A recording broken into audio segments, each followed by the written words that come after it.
À l'annonce de la sortie de Dawn of War 3, un petit point nostalgique sur cette série me semble s'imposer. Attention toutefois, je ne suis pas très neutre avec cette série, ayant un lien particulier avec, mon père faisant les terrains et peignait des figurines pour mon frère qui y jouait. En attendant, c'est parti pour un nostalgique spécial Dawn of War.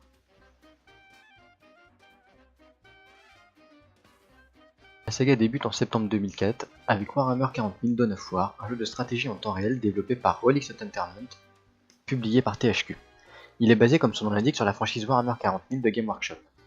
Dans ce jeu, 4 races s'affrontent, les Eldar, des elfes futuristes condamnés à une mort certaine, les Space Marines, voilà, c'est ça, Space Marines, c'est la délicatesse.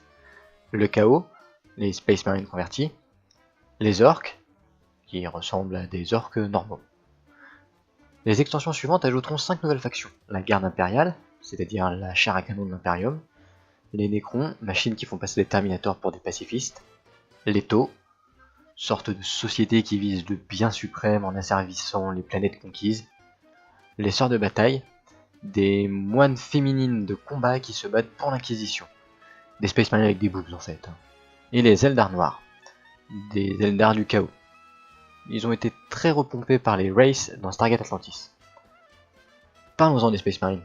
À l'inverse du jeu éponyme, qui nous force à jouer un Schtroumpf, enfin en Ultramarines, les créateurs de la saga en partenariat avec Game Workshop ont inventé un nouveau chapitre, les Blood Ravens. Et comme tout créer de zéro, c'est dur, on a droit à un chapitre qui ne connaît même pas son passé.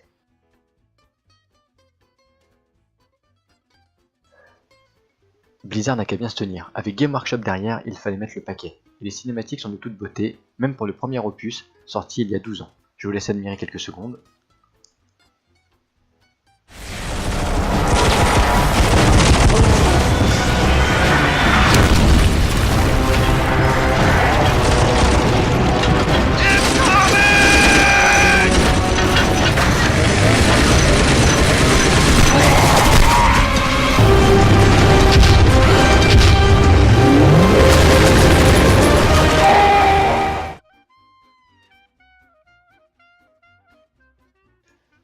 Ce qui marque souvent les joueurs dans les jeux de stratégie en temps réel, ce sont les phrases prononcées par les unités lors de leur sélection. Ici, on a une belle quantité de phrases bien sauvages qui respectent l'univers de Warhammer 40 000 à la lettre.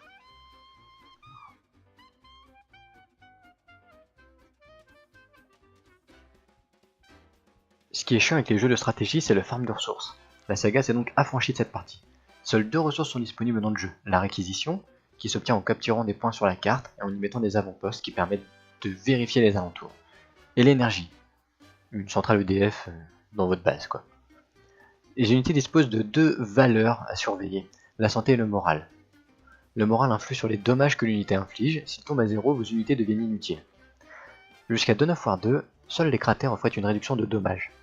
À l'arrivée de ce dernier, les unités ont appris à rentrer dans les bâtiments pour tirer à partir des fenêtres, à se cacher derrière un mur.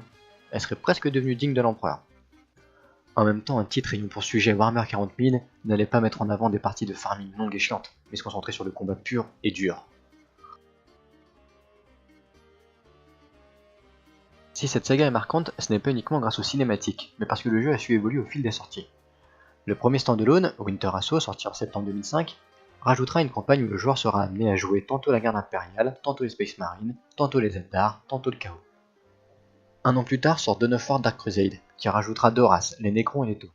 Elle permettra aussi de jouer une campagne unique avec chacune des races. Cette campagne aura pour but la domination du monde à la manière du jeu de plateau Risk. Après un petit sommeil, mars 2008 voit sortir Dawn of War Soulstorm, qui rajoutera les races manquantes, les Eldar noirs et les Sœurs de Bataille. Et, comme son petit frère, toutes les races seront jouables dans une histoire unique à chacune. Enfin, Dawn of War 2 voit apparaître les Tyrannides, les bêtes issues des Genestealers de Space Hulk, les racines de Warhammer 40 000. C'est bien beau, mais là on en est qu'à Dawn of War 2, il manque encore quelques sorties. Dawn of War 2 sort en 2009. On remarquera que le chiffre sert à montrer l'évolution qui séparera les anciens opus de celui-ci. Il améliorera la partie RPG apportée par Dark Crusade et Soulstorm. Là où ces opus permettaient d'équiper son héros avec des pièces prédéfinies à chaque victoire importante contre le camp adverse, et de créer une armée pour entourer notre unique héros, Dawn of War 2 voit apparaître un nombre d'unités restreintes, sorte de héros du chapitre, un inventaire par héros, un loot aléatoire sur les monstres, et des récompenses en points d'expérience à chaque fin de mission permettant de créer une unité avec son propre build. Petit retour en arrière. Exit le solo avec toutes les races comme l'avait apporté Dark Crusade et Soulstorm. Ici, c'est un Space Marine uniquement. Chose qu'on pardonnera au vu de la qualité du titre.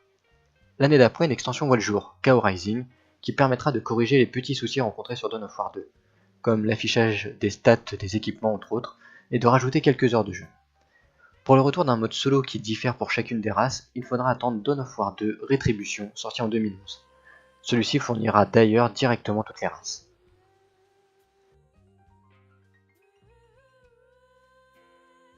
Je n'ai réellement connu le multijoueur de cette saga qu'à la sortie de Dawn of War 2.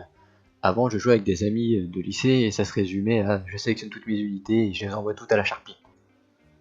Avec Dawn of War 2, le multijoueur reprend enfin la partie stratégie manquante jusque-là. Exit la construction de bâtiments comme pour la majorité des jeux de stratégie, et bonjour la conquête de points stratégiques pour augmenter les ressources. Adieu le combat à 200 unités contre 200 unités, bienvenue les combats rapprochés avec un rythme soutenu. Si vous fuyez 2 secondes trop tôt ou 2 secondes trop tard, vous risquez la défaite. Dawn of War Rétribution rajoutera un mode arène pour les joueurs ayant un peu de mal en PvP. Ici le joueur incarnera un des héros de l'histoire contre des vagues ennemies venant quasiment à l'infini.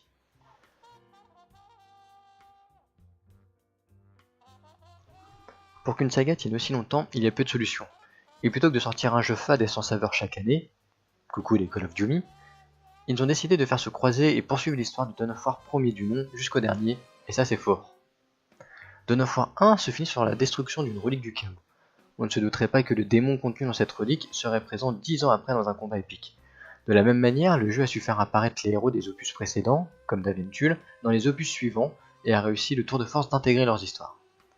Le dernier épisode se permet même de faire des clins d'œil lors de certaines missions avec les racines des Space Marines, à savoir Space Hulk.